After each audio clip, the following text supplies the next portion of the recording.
They called me hollow, broken, a stain on the bloodline. The high circle stood in their pristine robes beneath the lunar arch, their mana veins glowing like rivers of starlight beneath their skin. Mine were dark, silent, dead since birth. I knelt on the eclipse stone, feeling the cold granite bite through my threadbare tunic, and listened to them pronounce judgment. Kaiden Ashveil, born of the 7th house, you possess no spark, no thread, no right to stand among us. High Mage Velric's voice carried across the ritual ground like a blade. You are void-touched, a curse made flesh. One by one, they spat. Not metaphorically, actual saliva struck my face, my shoulders, my clenched fists. The crowd of lesser mages watched in silence. My sister Marin stood among them, her eyes wet but her mouth shut. She'd warned me not to come. I came anyway. Because the prophecy carved into the moon vault said one thing clearly. When shadow devours light and the moon bleeds its truth, the one who carries nothing shall carry all. The eclipse began. Totality approached. The high circle raised their hands to channel the celestial surge, to bind their spirits to the lunar crown and cement their dominance for another generation. Their mana veins blazed, the air shimmered with power. And then, the moon turned black. Not the gentle shadow of an eclipse, black, utterly lightless, as if something had reached up from the world's throat and swallowed it whole. The high circle's chanting faltered, their glowing veins sputtered like dying candles. I felt it then, a pull. Not in my veins, those were still empty, but deeper, in the place where my heart should have broken years ago. The void inside me, the hollow everyone mocked, suddenly wasn't hollow. It was a doorway. The moon bled. Crimson light poured from its edges, and a voice like grinding stone and falling stars spoke a single word directly into my skull. Rise. My body moved without permission. I stood. The chains of nullification they'd wrapped around my wrists to prevent me from tainting the ritual shattered into black glass.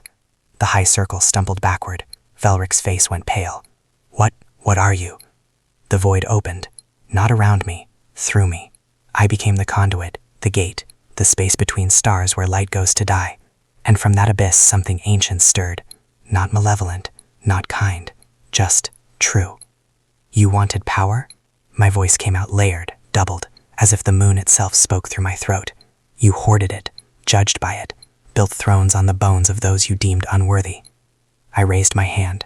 The stars above, the ones everyone thought were distant, untouchable, began to fall. Not as meteors, as oaths, as chains. They wrapped around the high circle's wrists, their necks, their blazing mana veins, and squeezed. Velric dropped to his knees. The others followed. Their power didn't vanish. It inverted. It turned inward, devouring itself, feeding the void I'd become. The moon, I said, my words steady now, has made its choice. The crimson light intensified. The voice spoke again, this time loud enough for everyone to hear. Behold the void sovereign, the one who shall reclaim what was devoured, the one who carries nothing, and therefore carries all. The high circle's judgment was over. Mine had just begun. The moment the stars obeyed me, the ritual ground erupted into chaos. Lesser mages scattered like ash in a storm. The high circle remained pinned by the starlight chains, their faces twisted between rage and terror. I stood at the center of it all, feeling the void hum beneath my skin. Not in my veins, those were still dark, but in the spaces between everything. The air, the stone, the gaps in reality where mana couldn't reach. High Mage Velric finally found his voice. This is heresy. You've corrupted the lunar rite. The moon doesn't choose the powerless. The moon chose, I said, and the chains tightened. He gasped. It saw what you refused to see. That power isn't the light you hoard. It's the silence you fear. Counselor Irin, an elder with silver hair and a reputation for cruelty, spat blood. You think the realm will accept this? You're an aberration, a mistake given teeth. Maybe. I stepped forward, boots crunching on shattered obsidian fragments from my broken restraints. But I'm the mistake you created.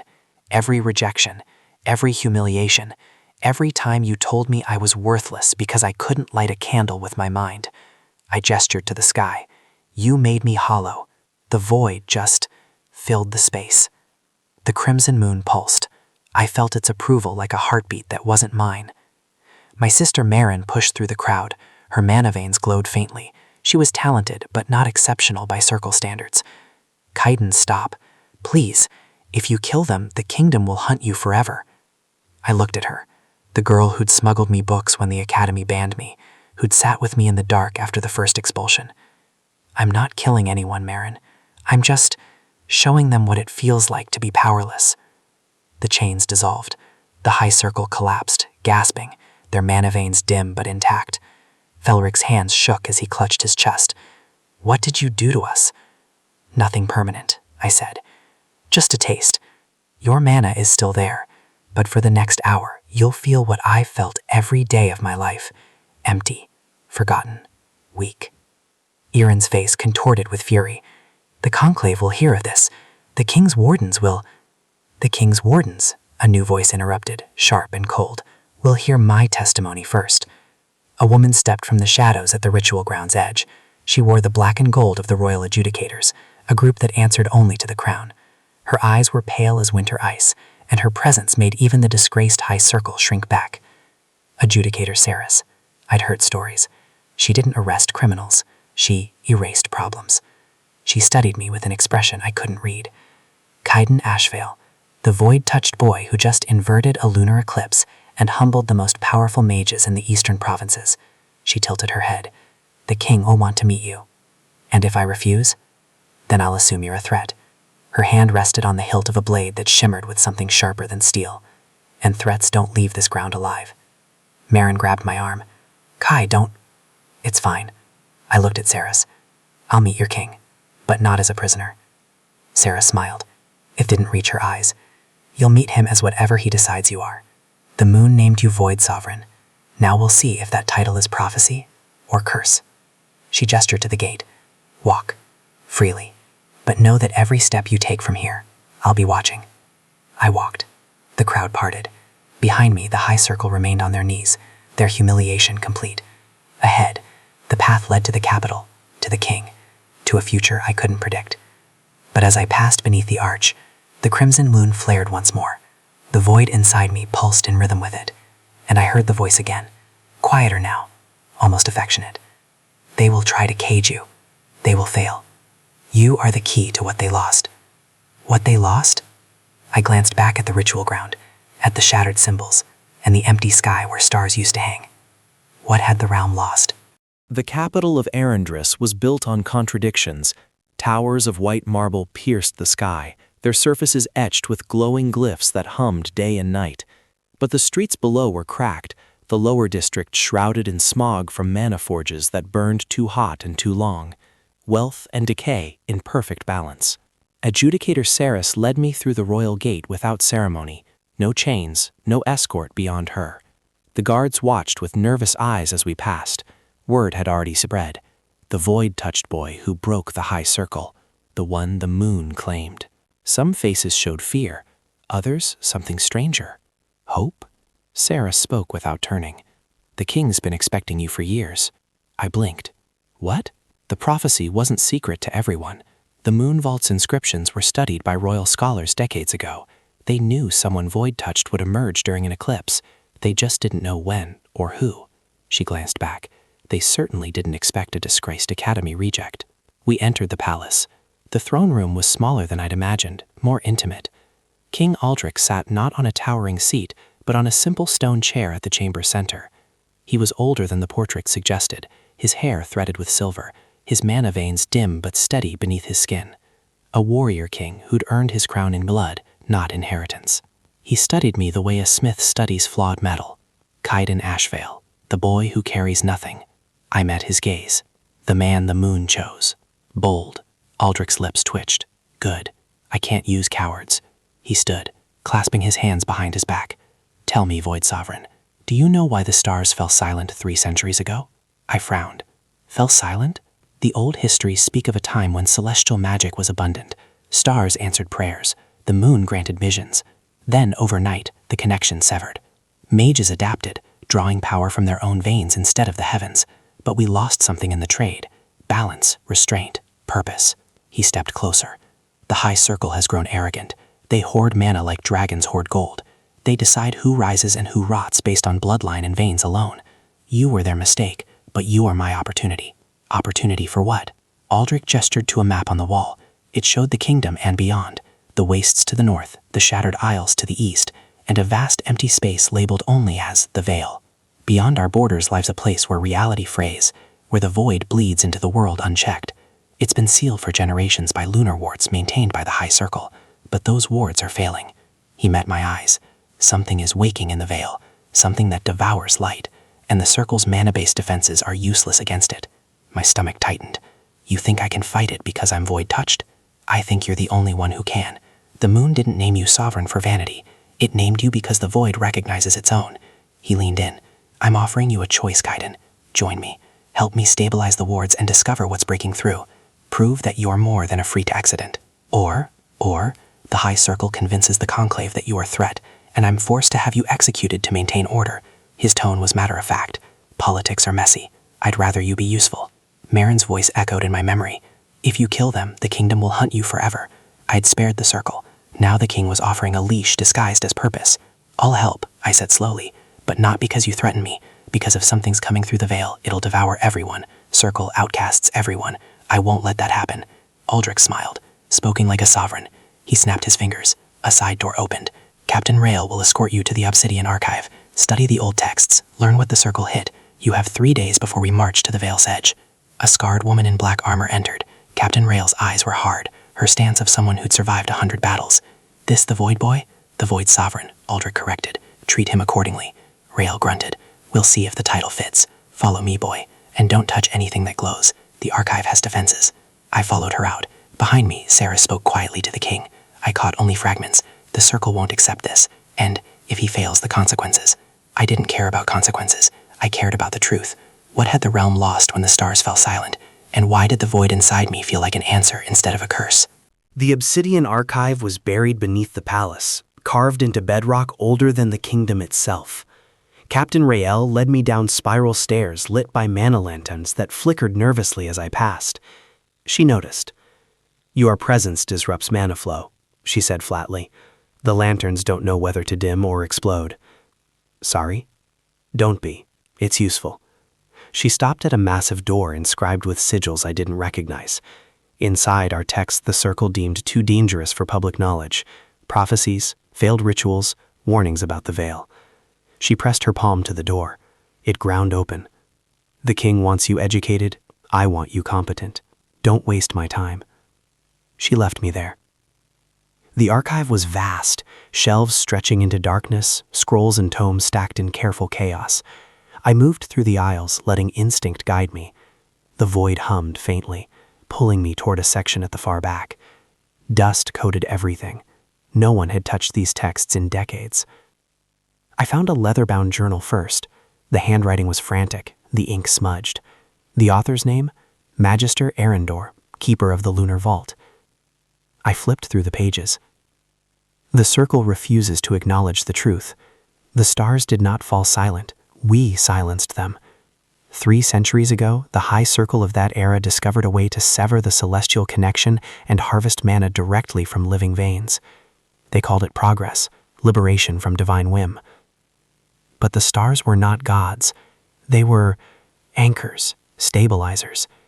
Without their presence, the fabric between realms began to fray. The veil formed where reality grew thin, and inside it, something stirred, something that feeds on the absence we created. I turned the page. A diagram showed a human figure with empty veins, surrounded by sigils I now recognized, void markers, the same ones that had appeared on my skin during the eclipse. The void touched are not cursed.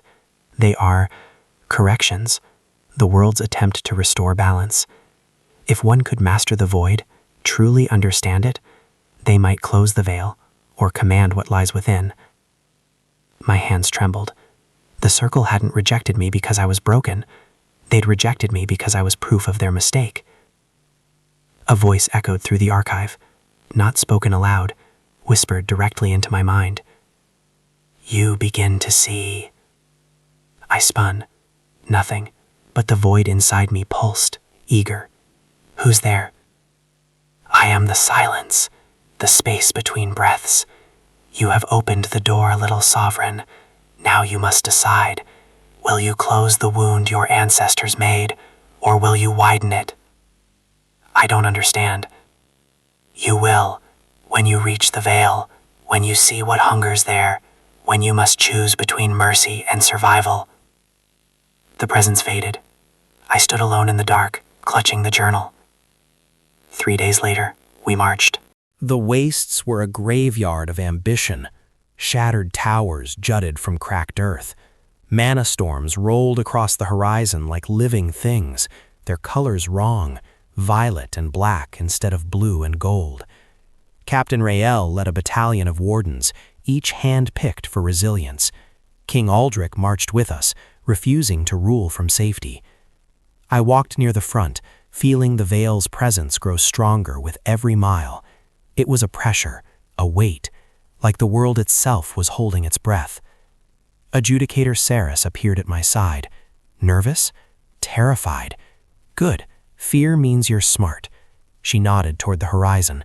The Veil's edge is just ahead. The wards are failing faster than expected. Whatever's inside is pushing hard.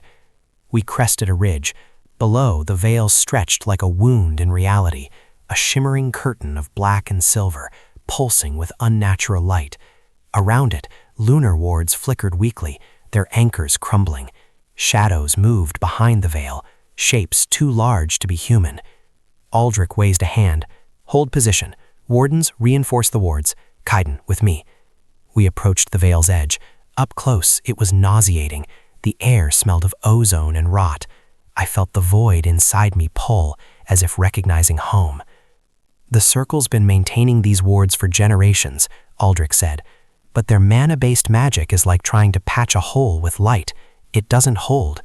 Because the Veil is void, I murmured, and void devours light. Exactly, he looked at me. Can you seal it? I reached out, letting the void inside me connect with the Veil. The moment I touched it, the world inverted. I stood in two places at once, the wastes and somewhere else, a place of infinite blackness where stars floated like dying embers, and in the center, a massive shape uncoiled. It was a dragon, but wrong, made of absence, eyes like collapsing suns. Sovereign, it rumbled. You have come. What are you? I am what the stars became when your kind silenced them. I am hunger given form. I am the consequence. The dragon's presence was overwhelming, but not malicious. It was waiting. You want me to free you? No, I want you to choose. The Veil can be sealed, but only by one who carries the void willingly. You would trap yourself here, become the anchor, save your world, and lose yourself.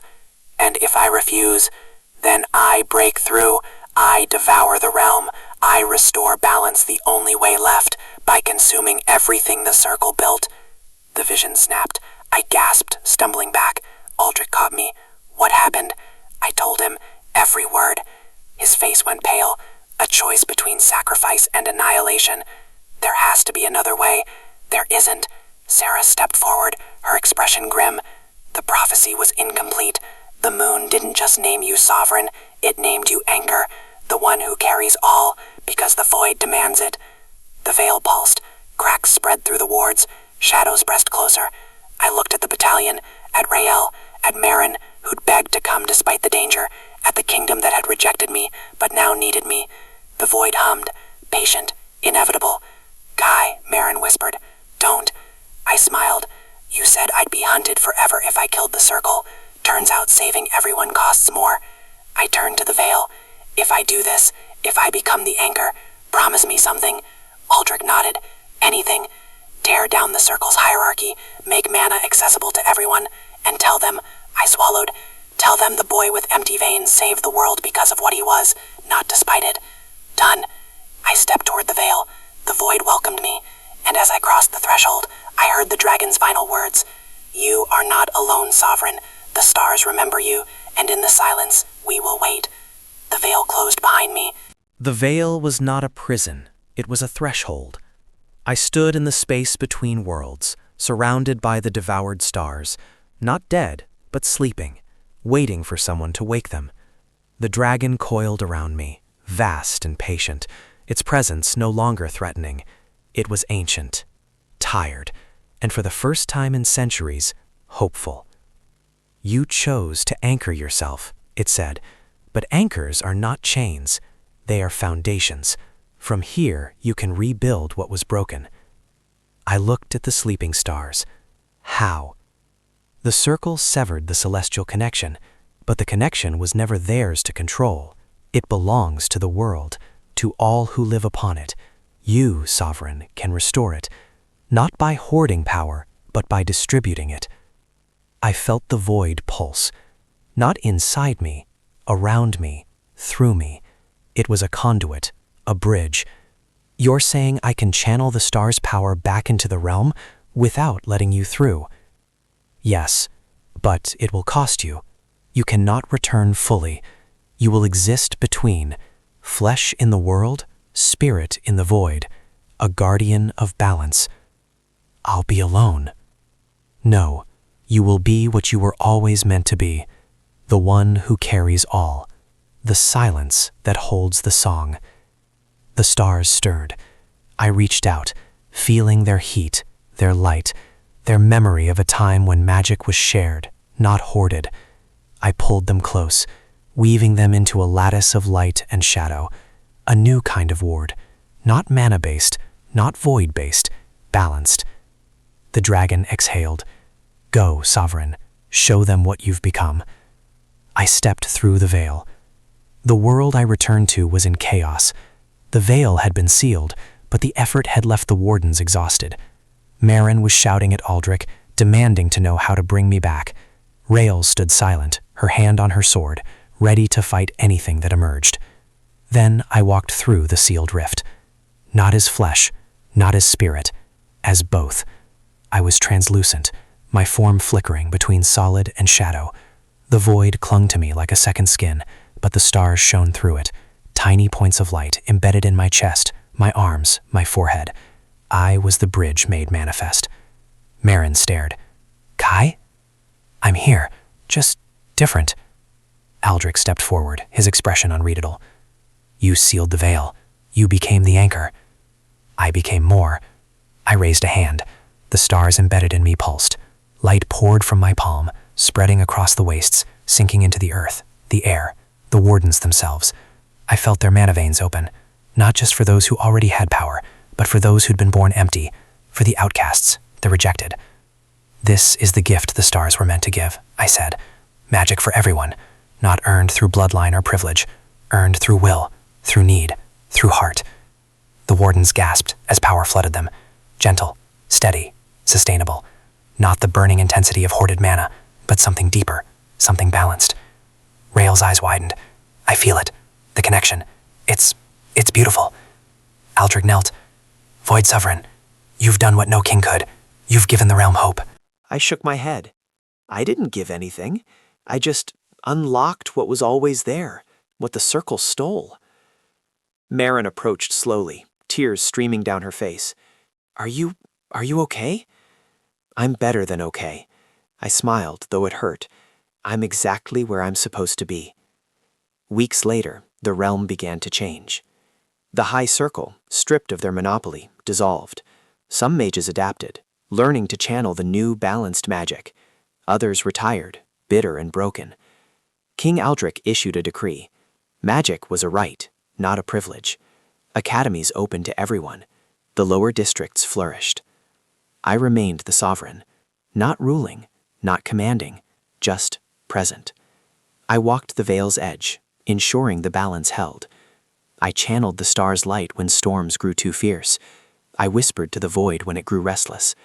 I was the guardian between worlds, the anchor that held everything together. And on quiet nights, when the moon rose full and crimson, I felt the dragon's presence. You have done well, Sovereign. I'm just doing what's right.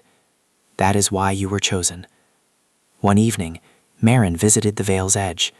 She'd become a teacher at the new academy, training students who'd once been deemed worthless. She looked at me, her eyes full of pride and sorrow. "Do you regret it? Giving up a normal life?"